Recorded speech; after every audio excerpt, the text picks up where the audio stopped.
और एच के साथ हमेशा वर्ब का तीसरा फॉर्म प्रयोग होता है। सवाल है कि एच में होता कौन है? तो एच में एक हैव होता है, एच में एक हैज़ होता है और एच में एक हैड होता है। ये तीनों के साथ वर्ब का तीसरा फॉर्म प्रयोग होता है। चलिए, अभी हम पढ़ेंगे क्लोज टेस्ट।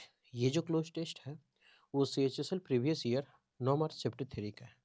अभी हम क्या करेंगे ना कि जितना भी 2023 में शिफ्ट हुआ है सबका क्लोज टेस्ट एक सेपरेट वीडियो रहेगा, एरर का एक सेपरेट वीडियो रहेगा, फिलर्स का एक सेपरेट वीडियो रहेगा, एंटोसिनो अलग रहेगा, वन वर्ड अलग रहेगा, सब कुछ अलग करेंगे। क्यों अलग करेंगे? क्योंकि एक साथ मॉक टेस्ट अगर हम लेकर के आएंगे तो उसका टाइम होता है 1 घंटे से 1.5 घंटे के बीच। ठीक।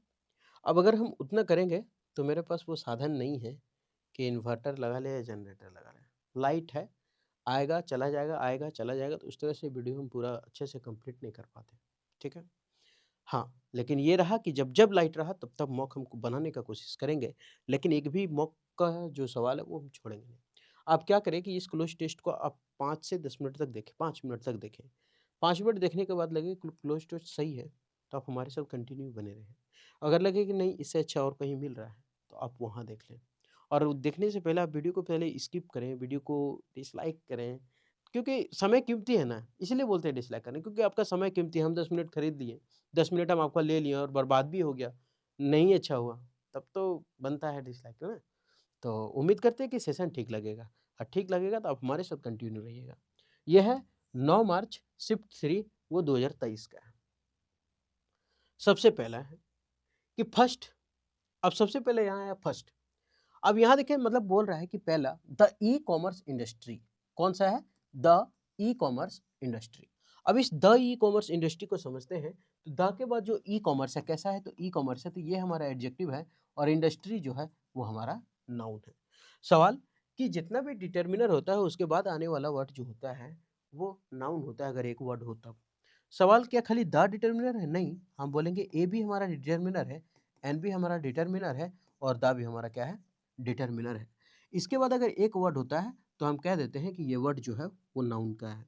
अगर इसके बाद दो वर्ड होता है तो हम कहते हैं कि पहला वाला एडजेक्टिव है और दूसरा वाला नाउन है। इसीलिए यहाँ पहला वाला एडजेक्टिव और दूसरा वाला नाउन है। आप लोगों का सवाल होगा कि सर 3 वर्ड होगा तब क्या करेंगे? तब हम एक काम कर लेंगे कि पहले वाला एडवर्ब लिख देंगे, दूसरे वाला को एडजेक्टिव लिख देंगे, और तीसरे वाला को क्या कर देंगे? नाउन कर देंगे। ठीक। लेकिन यहाँ 2 ही वर्ड हैं, और 2 वर्ड होने के कारण पहला एडजेक्टिव है और दूसरा नाउन है। तो ई कॉमर्स हमारा क्या हो गया? एडजेक्टिव, और इंडस्ट्री जो है हमारा नाउन है। ये ए और एन हमेशा सिंगुलर काउंटेबल नाउन को बताता है, और दा तो लगता है कुछ स्पेसिफिक चीज़ों में। ठीक। ये सिंगुलर काउंटेबल नाउन के साथ लगता है, जिसे लिखते हैं हम लोग अ पेन। तो आप पेन ही लिख सकते हैं, आप पेन से लिखना हमारा गलत है, क्योंकि ये अ जो है और एन जो है वो सिंगुलर के साथ आता है। ठीक। और ए कहाँ आता है? तो क से लेकर के अगर आज्ञा तक का साउंड निकलता है तो उसमें ए निकलता है, तो पेन को प लिखते हैं, इसलिए ए है। अगर वही अगर एन होता तो अंग से लेकर के अह तक का साउंड आता, और तब होता जैसे ऑरेंज अगर लिखते O R A N G, तो इसका मतलब ओ लिखते, और जब ओ लिखते तो फिर आ आता, और आ आता तो फिर यहाँ क्या आता? एन आता। समझ में आ रहा है कि क्या है? ठीक। तो उम्मीद करते हैं यहाँ तो समझ में आ रहा होगा कि द ई कॉमर्स इंडस्ट्री की ये एडजेक्टिव है, ये नाउन है। सर हमको छांटने के लिए आता नहीं है कि एडजेक्टिव कौन होता है, नाउन कौन होता है। आप याद रखें, जो कैसा कैसी का जवाब दे देता है वो अधिकतर एडजेक्टिव कहलाता है। नाउन तो पता है कि जिसका प्लूरल बना सकते हैं वो हमारा नाउन है। पेन का प्लूरल बन जाएगा पेन्स, नाउन है। टेबल का बन जाएगा टेबल्स, नाउन है। डोर का डोर्स हो जाएगा, नाउन है। लेकिन सवाल कि एडजेक्टिव कैसे पहचानेंगे? तो जो कैसा, जैसे राम एक गरीब लड़का है, तो राम कैसा है? तो गरीब लड़का है, तो गरीब जो है वो हमारा एडजेक्टिव है। क्यों? क्योंकि कैसा का जवाब दे रहा है, पुअर। वो अंधा लड़का है, कैसा लड़का है? अंधा लड़का है, तो अंधा ब्लाइंड जो है वो हमारा एडजेक्टिव। और नहीं तो ऐसे याद रखते हैं कि ओ यू एस एंडिंग वर्ड, ओ यू एस एंडिंग वर्ड ज्यादातर एडजेक्टिव होता है। हम ज्यादातर का बात कर रहे हैं। आई सी एंडिंग वर्ड ज्यादातर एडजेक्टिव होता है। ए एल एंडिंग वर्ड ज्यादातर एडजेक्टिव होता है। ये सब एंडिंग वर्ड ज्यादातर एडजेक्टिव है। और अब सर ठीक है, एडजेक्टिव तो तनी-मनी जान गए, लेकिन एडवर्ब तो आप याद रखें, 90% 90% जो एलवाई एंडिंग वर्ड होता है, वो हमारा एडवर्ब होता है। 90% एलवाई एंडिंग वर्ड क्या होता है? हमारा एडवर्ब होता है। अब आप लोग का सवाल कि 10% क्यों नहीं होता? सर 10% होना तो चाहिए। क्यों नहीं होता है? क्योंकि अगर हम नाउन में एलवाई लगा देते हैं, तो ये हमारा बनता है एडजेक्टिव। तो जब एल-वाई एंडिंग में एडजेक्टिव भी तो बन जाता है, लेकिन नाउन में लगाने के बाद जैसे नाउन को अगर हम मान लेते हैं फ्रेंड लिखे हैं, हमेशा एक ही एग्जांपल लिया करते हैं। मैन भी होता है, मैनली भी होता है, फ्रेंड लिखे हैं तो ये हमारा नाउन है, अगर फ्रेंडली कर दिए तो दोस्ताना रूप हो गया, तो ये हमारा एडजेक्टिव हो गया। तो नाउन में जब लग जाता है एल-वाई तो वो हमारा एडजेक्टिव बन जाता है। इसीलिए बोलते हैं कि एडवर्ब 90% ये एल-वाई एंडिंग वर्ड क्या होता है, एडवर्ब जो होता है 90% ही होता है, हर 10% इधर कभी-कभी आ जाया करता है। बाकी एडवर्ब क्या है? तो एडवर्ब तो जानते हैं एल-वाई एंडिंग वर्ड है। तो उम्मीद करते हैं यहाँ तक तो ठीक लगा होगा। अब आगे बढ़ लेते हैं, मिटा दे रहे हैं इसको। उसके बाद है हैज़ हिस्टोरिकल स्ट्रगल्ड। अब यहाँ तक तो समझ में आया। अब ये हैज़ जो है वो हमारा लिंकिंग वर्ब है और एच के साथ हमेशा वर्ब का तीसरा फॉर्म प्रयोग होता है। सवाल है कि एच में होता कौन है? तो एच में एक हैव होता है, एच में एक हैज़ होता है और एच में एक हैड होता है। ये तीनों के साथ वर्ब का तीसरा फॉर्म प्रयोग होता है और जब वर्ब का तीसरा फॉर्म प्रयोग होता है तो हैज़ के बाद स्ट्रगल जो है वो हमारा वर्ब का तीसरा फॉर्म ही तो है। तो हैज़ हिस्टोरिकली स्ट्रगल, इतिहास के अगर देखा गया तो हमेशा ये स्ट्रगल्ड किया है, संघर्ष किया है। अब किसके साथ किया है? विथ, देख लेते हैं विथ किसके साथ स्ट्रगल किया है, थोड़ा ये मिटा रहे हैं। तो first the e commerce industry has historically struggle, मतलब पुराने समय से हम जान रहे हैं कि जो ई कॉमर्स कंपनी है, जो ऑनलाइन एक तरह से बोल रहे हैं कि वो जो कंपनियां हैं वो हमेशा स्ट्रगल किया है। किसको लेकर के स्ट्रगल किया है? विथ इश्यूज, कुछ मुद्दा होगा उसको स्ट्रॉन्ग करने का मुद्दा होगा क्या, मजबूत करने का मुद्दा होगा, सॉरी स्टोरिंग जमा करने का मुद्दा होगा क्या, स्टोरिंग करने का मुद्दा तो नहीं होगा, जमा करने का मुद्दा नहीं होगा। प्लेसिंग, प्लेसिंग मतलब होता है स्थान करना, बना देना, प्लेसिंग करना, वो नहीं होगा। फ्लिपिंग, फ्लिप का मतलब होता है ये, क्या बोलते हैं उसको, लबुक झबुक होना, लबुक झबुक होना, ऊपर नीचे होना, अप्स एंड डाउन्स जिसको बोलते हैं ना, वो होता है फ्लिपिंग। तो शुरू से ई कॉमर्स कंपनियों को इश्यूज, जो मुद्दा हमेशा जो संघर्ष किया, वो किसको लेकर के किया है? डिलीवरी को लेकर के। क्योंकि ई कॉमर्स कंपनी ना जमा करने को परेशान था, ना प्लेसिंग करने का और ना ही फ्लिपिंग उतार चढ़ाव का, वो सीधे सीधे परेशान था डिलीवरी को लेकर के, कि डिलीवरी कैसे होगा। आज का ना है ना, फ्लिपकार्ट, मिंत्रा, अमेजन आ गया, फट से मारते ऑर्डर 4 दिन में हाजिर हो जाता है। लेकिन पहले 12 दिन समय लेता था, 11 दिन समय लेता था, क्योंकि उतना था नहीं फैला हुआ बाज़ार। उसके पहले तो पता नहीं था ऑनलाइन क्या है। तो शुरू से वो डिलीवरी को लेकर के वो लोग क्या थे? संघर्ष किया है। कौन? E-commerce company with delivery issues. वो मुद्दा क्या था? तो डिलीवरी इश्यूज है, बहुत सारे मुद्दा, मतलब संघर्ष बहुत सा किया है। किसको लेकर के? डिलीवरी को लेकर के। ठीक, आगे बढ़े। द इंटरनेट, अब फिर से द हमारा एक डिटर्मिनर है और इंटरनेट एक ही वर्ड है और जब एक वर्ड है तो ये हमारा क्या है? नाउन है। द इंटरनेट हैज, हम बोले एच के साथ हमेशा वर्ब का तीसरा फॉर्म आता है, तो एच के साथ वर्ब का तीसरा फॉर्म है। तो the internet has made, internet जो है इसे बना दिया है, इट पॉसिबल, संभावित। क्या बना दिया? It possible. इसे क्या किया है? मतलब पॉसिबल, संभावित नहीं, मतलब इसे आसान कर दिया है ना? ये पॉसिबल है फॉर कस्टमर्स, किसके लिए? किसके लिए आसान किया है? तो कस्टमर्स के लिए, कि टू प्लेस, क्या प्लेस? अभी हम अगर कोई चीज को क्या किए थे, शुरू में हम क्या किए थे? डिलीवरी को लेकर के वो लोग संघर्ष किया था। अब इंटरनेट जो है उसको आसान कर दिया है। क्या आसान कर दिया है? लोकल चीजें आसान कर दिया है, दूर का चीजें नहीं मंगा सकते, गलत। सीरीज को आसान किया है, कोई सीरीज हम लगा रहे हैं, सीरीज तो नहीं लगा रहे कोई चीज, कोई सिस्टम को आसान कर दिया है। सिस्टम तो हम मान लेते हैं, ये सिस्टम मेरा खराब हो गया, क्या बोलते हैं, डिजिटल बोर्ड, सिस्टम खराब, ये सिस्टम को वो देखा, सिस्टम तो उसका अपना ई कॉमर्स को होगा, हम लोग का सिस्टम क्या होगा? हम लोग का नहीं होगा, हम लोग का क्या होगा? वो क्या आसान करेगा? इंटरनेट आसान कर दिया। क्या आसान कर दिया हम लोगों को? कोई भी चीज को ऑर्डर करना, कोई भी चीज ऑर्डर हुआ वही तो आसान किया। The internet has made it possible, internet इसे क्या कर दिया है? Made it possible for customer, customer के लिए ये संभावित कर दिया है to place order from any location, कि तुम कोई भी लोकेशन में छुपा बैठा रहो, फ्रॉम एनी लोकेशन, कोई भी तुम लोकेशन में छुपा रहो, तुमको क्या करना पड़ेगा? तुम कहीं से भी, कोई दिक्कत नहीं होगा, बस ऑर्डर हो जाएगा। हम कहीं भी रहते हैं, जंगल में बैठ के मान लेते हैं कुछ कर रहे हैं, फिर रहे हैं, तब भी तो ऑर्डर कर देते हैं, फट से आ जाता है। ठीक है, तो हम लोग क्या करते हैं? ऑर्डर कर लेते हैं। तो यहाँ हो जाएगा टू प्लेस। अब थोड़ा सा अगर हम कहानी देखें, यहाँ इट पॉसिबल फॉर कस्टमर्स। अच्छा, फॉर हमारा क्या है ये बता देंगे आंसर। फॉर जो हमारा प्रीपोजिशन है और प्रीपोजिशन के बाद जो आता है वो वर्ब का चौथा फॉर्म आया करता है। अगर नहीं तो फिर या तो कोई नाउन आएगा जो कस्टमर्स नाउन ही है, ठीक, या तो फिर कोई प्रोनाउन आएगा या फिर कोई चीज आएगा, लेकिन कोई ऑब्जेक्ट आएगा जरूर। अगर वर्ब नहीं आया तो। लेकिन अगर वर्ब आएगा तो हमेशा वर्ब का चौथा फॉर्म आएगा, हालांकि इसको जिरंड कहते हैं प्रीपोजिशन के बाद। तो फॉर कस्टमर्स किसके लिए था, तो कस्टमर्स के लिए था, आ गया। टू प्लेस, अब टू का कहानी अगर समझे तो टू के बाद जो होता है वो वर्ब का पहला फॉर्म यूज हुआ करता है। लेकिन अगर यही चीज क्वेश्चन में हमको अगर टू के बाद बी देखने को मिले, तो अब इसके बाद अगर वर्ब थ्री भी देखने को मिले, तो ये सेंटेंस का पैसिव वॉइस होता है, लेकिन ये सेंटेंस का हमारा एक्टिव वॉइस होता है। तो यहाँ टू के टू प्लेस, ठीक। अब कस्टमर्स टू प्लेस ऑर्डर, क्या करने के लिए, तो ऑर्डर को प्लेस करने के लिए फ्रॉम एनी लोकेशन, कोई भी लोकेशन से हम क्या कर सकते हैं, उसको ऑर्डर को प्लेस कर सकते हैं। यहां से अगर पढ़ लेंगे ना कि ऑर्डर एनी लोकेशन, तब मारेंगे हम डी नंबर, ठीक। आगे बढ़े। बट, लेकिन, अब ये जो बट है वो बड़ा मस्त है। बट क्या करता है ना, एक तरफ पॉजिटिव, दूसरा तरफ नेगेटिव, अगर दूसरा नेगेटिव तो पहला पॉजिटिव, ये दोनों को जोड़ने का काम करता है। एंड क्या करता है, एंड तो या तो पॉजिटिव है तो इधर भी पॉजिटिव होगा, और नेगेटिव है तो इधर भी नेगेटिव होगा। हालांकि एंड के साथ तो नेगेटिव सेंस देते नहीं है, मतलब अगर कुछ रहा तो ऐसा ही होगा, एंड के दोनों और बराबर ही चीजें होता है। लेकिन बट का जस्ट उल्टा होता है, प्लस माइनस तो माइनस प्लस। वहां क्या बोला है कि कोई भी लोकेशन से आप ऑर्डर को प्लेस कर सकते हैं, पॉसिबल हो गया, कौन किया, इंटरनेट बना दिया है इसे। लेकिन बट दैट कन्वीनियंस, ये जो सहायता है, कम्स, आता है विथ अ कॉस्ट। अब यहां क्या बोला है, ये मिटा रहे थोड़ा सा। अब यहां पर बोला कि इंटरनेट तो इसे आसान कर दिया है। अच्छा, इंटरनेट जब हमें आसान कर दिया, आसान कर दिया, ये पॉजिटिव वर्ड है कि internet has made up it possible, ये इसे संभावित, मतलब पॉसिबल कर दिया है। इंटरनेट इसे पॉसिबल बना दिया है कि तुम कोई भी लोकेशन से ऑर्डर कर सकते हो। ये तो पॉजिटिव बातें हुआ।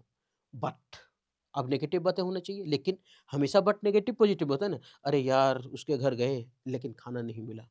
हम हिंदी भी बोलते तो वही बोलते ना, उसके घर गए लेकिन खाना नहीं मिला। गए लेकिन खाना नहीं मिला, तो गए ये पॉजिटिव बात था, लेकिन खाना नहीं मिला ये हमारा नेगेटिव बात था। और जब नेगेटिव बात हो तो लेकिन ही बोले, यार बट मतलब लेकिन ही तो होता है। ऐसा बोलते उसके घर गए और खाना नहीं दिया, ये तो गलत है, बोलना भी गलत है। उसके घर गए लेकिन खाना नहीं दिया, खाने के लिए गए लेकिन मिला नहीं, मिलने के लिए गए लेकिन मिला नहीं, ऐसा। तो एक पॉजिटिव तो एक नेगेटिव। तो वहां बोला कि इंटरनेट इसको पॉसिबल बना दिया है कि तुम कोई भी लोकेशन से ऑर्डर कर दो, बट लेकिन दैट कन्वीनियंस, ये जो हमें मदद मिल रहा है, कम्स, आता है विद अ कॉस्ट, एक कीमत लगेगा भाई इसका, है ना, विथ अ कॉस्ट, एक कीमत के साथ। बट दैट कन्वीनियंस, कौन सा कन्वीनियंस, ये जो हमको सहायता मिलेगा वो कम्स, आता है विथ अ कॉस्ट। हमारा फिर से नाउन डिटरमिनर हुआ, तो उसके बाद एक वर्ड एरिया नाउन नाउन हुआ। विथ अ कॉस्ट मतलब कीमत के साथ आता है। उसके बाद cost in of shipping cost. अब देख लेते हैं आगे क्या होना चाहिए। तीसरा में है कि आगे बढ़ाना पड़ेगा, ठीक है। अब देखते हैं किस में आएगा, तो with a cost in tag, क्या खाली टैग लगाने के लिए वो पैसा लेगा, यहाँ टैग लगा देगा कि हम दे रहे हैं ब्रांड, हम ब्रांड दे रहे हैं, लिखा है शकरकंद छाप, शकरकंद छाप का ब्रांड है, तो उसके लिए पैसा लेगा क्या। शिफ्ट्स, शिफ्ट्स के लिए पैसा लेगा वो, क्या किसके लिए पैसा लेगा, देखते हैं। फर्म्स का मतलब होता है मजबूत करना, मजबूत करने के लिए पैसा लेगा। यहां बोला है कि उसका लागत लगेगा, और लागत का लगेगा क्या, in term of shipping cost. Shipping cost मतलब पैक जो हम लोग कर देते हैं, शिफ्ट करते हैं ना, आप लोग जब फ्लिपकार्ट अमेजन से जब करते हैं तो उसमें लिखता होगा कि तुम्हारा सामान शिफ्ट हो गया, तो उसका भी चार्जेस होता है। तो ये सभी चीज जो आसान पॉसिबल हुआ है ना, बस वो आता है, उसको मदद मिलता है, बस उसमें एक थोड़ा सा कीमत हमको क्या करना पड़ता है, देना पड़ता है। तो comes with a cost in term of shipping, और किसमें पैसा हमको देना पड़ता है, तो उस टर्म में जब वो शिफ्ट होता है, पैक होता है। तो बट दैट कन्वीनियंस, ये जो हमें मदद मिलती है, सहायता मिलती है, कम्स विथ अ कॉस्ट, एक लागत के साथ आती है, in term of shipping cost. जैसे शिपिंग कॉस्ट, शिपिंग कॉस्ट मतलब वही पैक करने का, एंड ऑर्डर फुलफिलमेंट टाइम्स लिख देता है ना। एंड ऑर्डर फुलफिलमेंट टाइम, दो चीज में वो पैसा हमको लेता है, कौन सा, एक पहला टर्म है कि शिपिंग कॉस्ट लेगा, शिफ्ट करने का कॉस्ट लेगा, और ऑर्डर फुलफिलमेंट टाइम ने बोलता है कि 3 दिन के अंदर आपको मिल जाएगा, तो वो 3 दिन के अंदर पहुंचाने का काम भी करता है, भले उसका कस्टमर आए या नहीं। अगर वो लिख दिया 3 दिन के अंदर आएगा, तो 3 दिन के अंदर देगा, भले उसको एक्स्ट्रा भाड़ा दे करके भेजना पड़े, ठीक है, वो देगा। तो shipping cost and order fulfilment times, और जितना भी ऑर्डर फुलफिलमेंट टाइम्स का जो ऑर्डर है, अभी दुर्गा पूजा के लिए मांग लेते हैं, कोई मंगा रहा है चुनरी चढ़ाने के लिए, तो दुर्गा पूजा पहले देना होगा उसको, तो पहले ऑर्डर भी किया होगा, छठा में, छठी में, षष्ठी में, सप्तमी में किया होगा कि 3 दिन में आ जाए। अब ऐसा थोड़ी 10वीं में एकदम तुरते बैठल किया तो उसको पहचाना, ऐसा नहीं। तो वो सब लागत का आता है। तो जितना भी पॉसिबल है सब पॉसिबल है, लेकिन उसके साथ जो हमें मदद मिलता है वो एक लागत लगता है उसका, और वो टर्म है जैसे शिपिंग हो गया, फुल पे ऑर्डर समय पर पहुँचाने वाला हो गया, ये सब है। ठीक? बट लेकिन फिर से अब यहाँ तो पॉजिटिव बात है कि कॉस्ट लगता है, ऑर्डर फुलफिलमेंट टाइम पर हमें पहुँचाता है, लेकिन by hosting their e-commerce, host करना मतलब आगे बढ़ाना, कुछ बोलना, है ना? But by hosting their e-commerce का मतलब वो कंपनियाँ का बात कर रहा है। देयर ई-कॉमर्स, देयर कंपनियों का बात कर रहा है, ई-कॉमर्स यही ना, e-commerce sites on cloud computing platform. तो ये जो होस्ट होता है, ये जितना सारे चीज़ हम किए, हम ये बोले हाफ पैंट मँगाए, 2 गो चड्डी मँगाए, 2 बनियान मँगाए, वो गया। वो काम कहाँ पर होता है? तो क्लाउड कंप्यूटिंग प्लेटफॉर्म पर, ऑन क्लाउड कंप्यूटिंग प्लेटफॉर्म। किस पर होता है? क्लाउड कंप्यूटिंग प्लेटफॉर्म पर के साइट पर, ई-कॉमर्स के साइट्स पर होता है। कहाँ पर? क्लाउड कंप्यूटिंग प्लेटफॉर्म्स पर। ये सारा चीज़ें उसी पर होता है। मर्चेंट्स का मतलब व्यापार हो गया, है ना?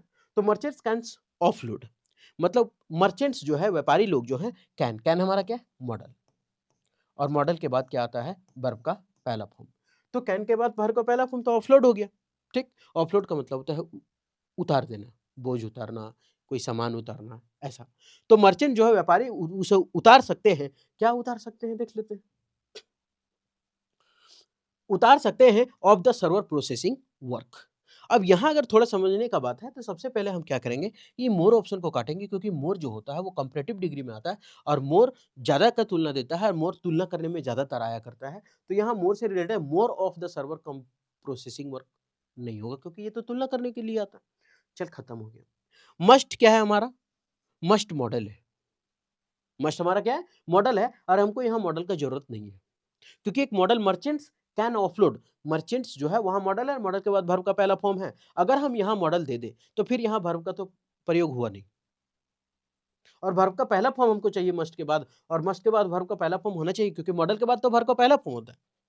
मॉडल के बाद वर्ब का बेस फॉर्म होता है, लेकिन अगर मॉडल लिखेंगे तो फिर नहीं होगा। कहां से होगा? आगे तो नहीं होगा वर्ब। अगर यहाँ देखें तो यहाँ वर्ब तो है ही नहीं, और जब यहाँ वर्ब नहीं है तो इसका मतलब मस्ट भी नहीं होगा। अब सवाल यहाँ फंसता है मेनी और मच में। सवाल किसमें फंसा? मच और मेनी में। थोड़ा सा अगर मच और मेनी की कहानी देखें, तो एक है मच और एक है मेनी। एक मच है और एक मेनी है। ये जो मच लगता है ना, वो अनकाउंटेबल में लगता है, और ये जो मेनी है वो काउंटेबल में लगता है। मच लगता है किसमें? अनकाउंटेबल में। मेनी किसमें लगता है? काउंटेबल में। ठीक, यहां तक समझ में आ रहा है? अब यहां अगर एक चीज थोड़ा देखें, कि मेनी के बाद जो भी आगे वर्ड आएगा वो प्लूरल फॉर्म में आएगा। मेनी के बाद जो भी नाउन आएगा वो प्लूरल फॉर्म में आएगा, लेकिन अगर यही चीज मेनी के बाद अ लिख दे, मेनी के बाद आ लिख दे, तो फिर वो सिंगुलर फॉर्म में आएगा। मेनी के बाद अगर अ लिखे तो सिंगुलर, क्योंकि ए सिंगुलर काउंटेबल नाउन लेता है, तो सिंगुलर। और मेनी के बाद कुछ नहीं है तो प्लूरल आएगा। और मेनी लगता कहाँ है? तो मेनी लगता है काउंटेबल नाउन में। किसमें? काउंटेबल नाउन में, जिसको गिन सकते हैं। और मच लगता है अनकाउंटेबल नाउन में, जिसको हम गिन नहीं सकते हैं, जिसको काउंट नहीं कर सकते। ठीक। अब यहां पर देखें कि मच होगा कि मेनी होगा, गिन सकते हैं कि नहीं गिन सकते हैं, कौन चीज दिया हुआ है? तो यहां बोला व्यापारी जो है उसे ऑफलोड कर सकते हैं, उतार सकते हैं of the server processing work. किसे? तो सर्वर प्रोसेसिंग वर्क से। और अब पता चल रहा है कि ओ हो, तो वर्क यहां बोला है कि ऑफलोड कर सकते हैं। अब हमको आगे देखना है कि है क्या, यहां हमको लगाना है, तो इसका मतलब आगे देखना है कि काउंटेबल है कि अनकाउंटेबल है। अब यहां जो सेंट्रल प्रोसेसिंग वर्क दिया हुआ है, ये जो वर्क है, ये वर्क होता है अनकाउंटेबल। कोई भी काम जो होता है वो तो अनकाउंटेबल है। हमारा काम तो अनकाउंटेबल है ना, वर्क। और जब वर्क हमारा अनकाउंटेबल है, तो फिर अनकाउंटेबल वाला चाहिए, क्योंकि of the server processing work, work जो हमारा अनकाउंटेबल है, काउंटेबल तो है नहीं। और जब अनकाउंटेबल है, तो इसका मतलब हमको अनकाउंटेबल चाहिए। और ये जो मेनी है वो तो काउंटेबल नाउन में लगता है, तो ये तो गलत हो गया ऐसे ही। हम हिंदी पता रहे या ना पता रहे, ढूंढ ढांड के मार देंगे। तो इसका मतलब ये आंसर क्या हो गया? मच, यानी कि बी नंबर। नेक्स्ट आगे बढ़े। अब सर्वर प्रोसेसिंग वर्क से वो लोग उतार चढ़ा लेते हैं। दिस थर्ड पार्टी सिस्टम, अभी ये जो थर्ड पार्टी सिस्टम है, स्टिल अभी तक ये क्या करते रहता है? अभी तक फुल कंट्रोल, ये पूरा कंट्रोल बनाए रखता है। पूरा कंट्रोल क्या करता है? बनाए रखता है over the look and feel of their online store. उसका जो ऑनलाइन स्टोर है, उसे क्या क किया रहता है, ओवर द लुक ध्यान रखते रहता है और फ़ील करते रह मतलब ओवर लुक और फ़ील दोनों करते रहता है, किस पर? सिस्टम पर। अभी तक वो क्या करता है, इस सभी चीज़ जितना हो रहा है, वो सबको बनाए रखता है कि सब कुछ सही चल रहा है या नहीं। मतलब सब चीज़ को डिस्कार्ड करता है, डिस्कार्ड मतलब होता है विवादित करना, कि विवादित कर देता है किसी चीज़ को? नहीं। फ्यूमिगेट का मतलब होता है किसी चीज़ को शुद्ध करना, धूप देना, धूप-धूप, ओम नमः शिवाय स्वाहा, है ना? प्लेकैट का मतलब होता है शांत करना, तसल्ली देना। तो वो तसल्ली देता है, जितना भी कार्य हो रहा है ऊपर में, दिस थर्ड पार्टी जो बैठा हुआ काम करने के लिए, वो लोगों को तसल्ली देता है। नहीं पहुँचा है तो कल पहुँच जाएगा। आज थोड़ा बिना बनियान का रह जाइए, क्या है ऊपर से शर्ट ढक लिए, भीतर फटे फाँक छोड़ दीजिए। ऐसा तो तसल्ली नहीं देता। किसी को शुद्ध करता नहीं है, मतलब ये सारे काम को अभी तक वो बनाए रखता है, जब तक देता नहीं। जब तक वो लुक नहीं करता, जब तक वो फ़ील नहीं कर लेता। इसका मतलब बनाए रखना का होता है रिटेन करना, तो इसका आंसर होगा रिटेन। तभी तो बोलता है ना कि अच्छा, आशीष नेहरा रिटेन किए हैं। रिटेन के मतलब बरकरार बनाए रखे हैं अपने आप को बॉलिंग करते हुए, है ना? तो ये जो थर्ड पार्टी सिस्टम है, वो अभी तक सब कुछ बनाए रखता है, फुल कंट्रोल रखता है किस पर? Over the look and feel of their online stores. पूरे ऑनलाइन के स्टोर पर सभी रिटेन किया रहता है वो। ये था पूरा का पूरा क्लोज टेस्ट। ऑप्शन कैसे छाटे ये भी देखें, ऑप्शन कौन होगा ये भी देखें, ऑप्शन कौन नहीं होगा ये भी देखें। अगर इतना देखने के बाद लगे कि ठीक है, कोई बात नहीं, आप स्वतंत्र है इस बात से, है ना? आप बंधे हुए नहीं हैं। उम्मीद करते हैं कि सेशन ठीक लगा। अब होता क्या है कि हाँ, अब होता क्या है कि थोड़ा-सा हिंदी माध्यम छात्र या फिर अंग्रेजी में जो कमज़ोर, तो थोड़ा हिंदी समझने में उसको दिक्कत होता है। तो हम क्या करें कि उसके लिए थोड़ा-सा जो वर्ड थोड़ा-सा ना फ्लिपिंग, मतलब वही झटका देना। नहीं बताए थे लबुक-झबुक होना, वही झटका देना, फ्लिपिंग। प्लेकैट मतलब तसल्ली देना, शांत होना। फ्यूमिगेट धूप देना, शुद्ध करना। रिटेन बनाए रखना। मर्चेंट व्यापारी। होस्टिंग मेज़बानी करना। और उसका आंसर है डी, डी, ए, बी, सी। ठीक। उसके बाद ये है उसका हिंदी। अगर थोड़ा-सा तकलीफ लगे कि क्या है, तो एक बार हिंदी पढ़ लेते हैं कि सबसे पहले ई-कॉमर्स जो उद्योग है, ऐतिहासिक रूप से डिलीवरी संबंधी समस्याओं से जूझता रहा, परेशान रहा। इंटरनेट ने ग्राहकों के लिए किसी भी स्थान में ऑर्डर देना संभव बना दिया। ये बताएँ? लेकिन यह सुविधा शिपिंग लागत और ऑर्डर पूर्ति के समय के मामले में लागत के साथ आती है, मतलब पैसा देना पड़ता है। लेकिन अपने ई-कॉमर्स साइट्स को कम कंप्यूटिंग प्लेटफ़ॉर्म पर जो काम होता है, वो किस पर होता है? कंप्यूटिंग प्लेटफ़ॉर्म पर होस्ट करके व्यापारी सर्वर अपने ऊपर ले सकते हैं। है ना? ये थर्ड पार्टी सिस्टम जो है अभी भी अपने ऑनलाइन स्टोर को लुक और फ़ील का पूरा नियंत्रण रखते हैं कि कैसे ये सिस्टम चलेगा, ठीक है? तो ये था पूरा उसका हिंदी।